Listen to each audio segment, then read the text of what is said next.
Albany, New York. RJ, welcome to the Savage Nation. Topic, please. Dr. Savage, thank you for taking my call. I'll ask my question, hang up, and listen to your answer. The question I have is, why are so many conservatives opposed to the concept of world government? That is a very fair question. I would hope you'd stay on the line because I think I have an answer for you. And I will stay on the line. All right. Let's start with two simple things. The Bill of Rights and the U.S. Constitution. Does that work for you? Please elaborate. Well, I mean, isn't that enough of an answer? I can certainly elaborate in a whole book, but a world government would not give us the rights that we have here in the United States of America. We in the United States of America enjoy freedoms that they don't enjoy in the European Union. You know that. Correct. Is there not a way that the freedoms granted to us through our Constitution would not be adapted globally? Why would they be adapted globally when you have such monsters trying to create a world government, people who don't even believe in personal freedoms? I mean, I'm going to read for you the names of some of the people meeting at the Bilderberg group right now. Some of them are probably respectable in the sense that you probably would not fear them. Let's start with one of them. Let's start with Henry Kissinger. Do you think that he has the best interests of humanity at heart? Henry Kissinger is perhaps one of the greatest proponents of a free humanity. Are you kidding me? The man has capitalized on trade with China. He is probably single-handedly responsible for the demise of our manufacturing industry. He's responsible for NAFTA. He's responsible for CAFTA. He's responsible for shipping millions of jobs out of America. How can you say that? Well, Henry Kissinger has also been a big part of working with David Rockefeller. I know that. Yes, and David Rockefeller is a man you would trust to be a New World Order leader of the world, and you would think that the Rockefeller family has ever cared about the interests of the individual? Isn't the Rockefeller family one of the greatest American families of all time as far as industrialists go? No, not at all. Some would argue that they're the opposite of that.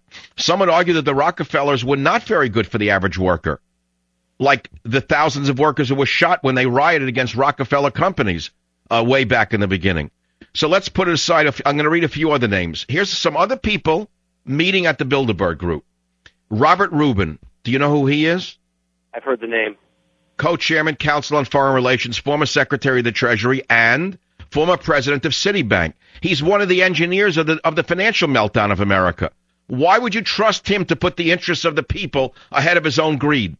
Back up a second. It's the Council of Foreign Relations. That was an organization established in the 50s. But you didn't hear me when I just said Robert Rubin. You're jumping to the CFR. I just said Robert Rubin had been the head of Citibank when it melted down. Doesn't that concern you? Oh, very much so. Well, I'm sure you and I, even though you're a liberal and you're in the faith, doesn't mean that we have to disagree on everything. Now, why would the Bilderbergs invite a guy like Charlie Rose to the Bilderberg meeting? Why would he be selected? I can't answer that. Because they select people who are their puppets or who will act out exactly what they want acted out on the American stage of the media and the government. Let's take another one. Robert Zoellick, president of the World Bank Group. Do you know who he is? Scumbag.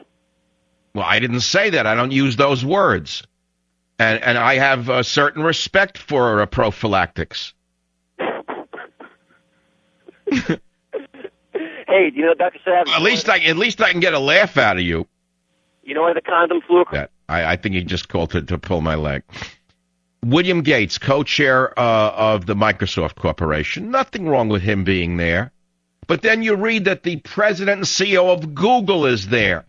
What the hell is the president of Google doing at the Bilderbergs? Because they're part of the New World Order. Because Google is very much a part of the invasion of privacy, the demise of individual liberty, and the taking over of the entire world. Period. Do you think people get that far in life by accident? I know some people who've gotten pretty far in life and made a lot of money on their brains, on their inventions, on their creativity. Yes, it is true, without the help of the puppeteers. I know that for a fact.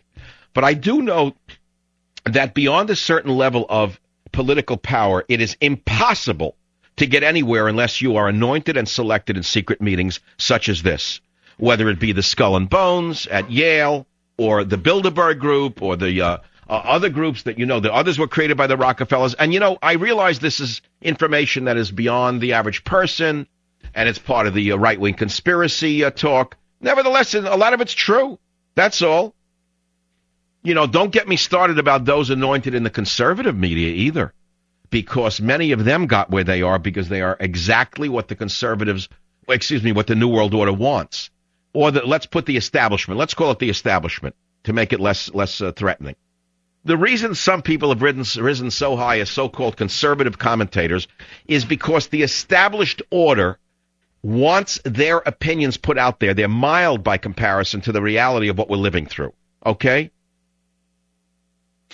Another member of the Bilderberg group today meeting is Peter D. Sutherland, chairman of Goldman Sachs International. That doesn't bother you? One of the engineers of the economic collapse of the United States of America? Do you think that there are people in the media at very high levels who got there strictly on the basis of their abilities? I could tell you that I don't believe so. I can tell you right now I don't believe so. The only person I know who got there by his abilities is me. I have absolutely no contacts in the government. I am never invited to a meeting in the government. I've never had. Let me give you an example. You remember when Bush was president? Remember he invited radio talk show hosts to the White House? Was I invited? No. I have the third largest radio talk show in America then, and I still have it right now. And remember, I start late in the day. I'm on smaller stations in many markets. I'm run by a great independent syndicator who is not connected to the mainstream media. I wasn't invited, but there were people below me who were invited along with Hannity and, with Rush and Wallbanger. So why? Why would Bush invite the golfer and the Wallbanger? Because they basically were bootlickers. They carried his water. I wasn't invited because I criticized the president at that time. I said, watch out, the signs are bad. He's building up too much debt. Wait a minute, look at this. Don't you remember how many people can raise their hands in this audience? You know, now this is like a live show. If I had 10,000 people and I said this with a booming microphone, how many of you remember me saying to you 2 years into Bush's administration, look out, he's bankrupting the country? I'd get 98% of the people would raise their hands. And how many of you remember that a year before Bush was finished, I said, look what he's doing. Look at the bills he's passed. No Child Left Behind, prescription drugs for the elderly. I said, this is no different than Hillary care, about 50% of Hillary care, right? You'd raise your hands again. Then, in September of the last year of his reign, it was September of 2008, I believe, pretty sure that, yeah, I saw some strange and dangerous things going on. And I said, he's not through yet. He's finale in the last 3 months of his administration. And lo and behold, he engineered the economic meltdown, the financial collapse with Wall Street, in order to usher in who? Barack Hussein Obama. They wanted Obama to win. The Republicans wanted Obama to win. I've said that to you. Why do I say it to you over and over again? Well, I'm not going to give too much of it away, because it's all in my new book, which is at the publisher right now. It's coming out in October. It'll be the biggest book of the time, I can guarantee you. It's going to be a very important book. And I'm not here to sell you a book, but I'm here to tell you that the reason the Republicans wanted to lose, and the reason they selected a loser like McCain who would guarantee lose, and even he almost won until he shot himself in the toe every time he opened his mouth. He could have won because Obama was so unappealing as a candidate to most of America. Obama was so frightening to most Americans once they understood his odd background, his left-wing leanings, his associations with known terrorists, the Reverend Wright. Any one of those stories would have brought Obama down if only McCain had wanted to exploit it. But McCain's handlers didn't want him to exploit it. They told him to play it down, not up. Why?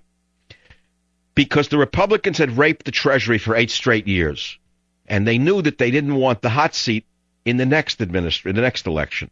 They knew a Democrat had to win. Now, whether it was Obama or Hillary, I'm not so sure whether they cared, but they knew it was time to throw the ball to the other gang of crooks. They wouldn't have cared if it was Hillary. They probably would have preferred it because she would have been a more reliable partner in the scheme, right? But, okay, whatever. Now, all you hear is, oh, bring back the Republicans. And I guarantee you we'll get rid of those tax and spend liberals when we come back. Hey, we're going to lower the government. We're going to take the bloat out of the government. We're going to lower your taxes. Step right up. This way to the egress. Get a Republican. Here's a Republican. Good old Republican. Come on, Republican. Come on, put down the flag. Put down the conservative flag. Come on, here's a Republican. Here's a Republican. There's a Republican. Then, to top it all off, McCain has one thing going for him: experience. right? So how does he destroy his one calling card? He picks an inexperienced, unknown governor of Alaska who makes one gaffe after another. Sarah Palin. And everyone gasps. What? He couldn't have picked an admiral, a retired admiral? He couldn't have picked a retired general from who distinguished himself in Iraq? That would have put him over the top, but they didn't. Why did the puppet masters push Romney out of the way and have McCain win? Why did they push Romney away and push McCain in? Because they were afraid Romney might win by sheer accident. Good looking, he has a business background, more appealing, all-American family. Yes, quite liberal. He pushed forward a health care plan almost identical to that which Obama has. We all know this. But he would have won handily without almost a fight. And then strangely, don't you remember what happened?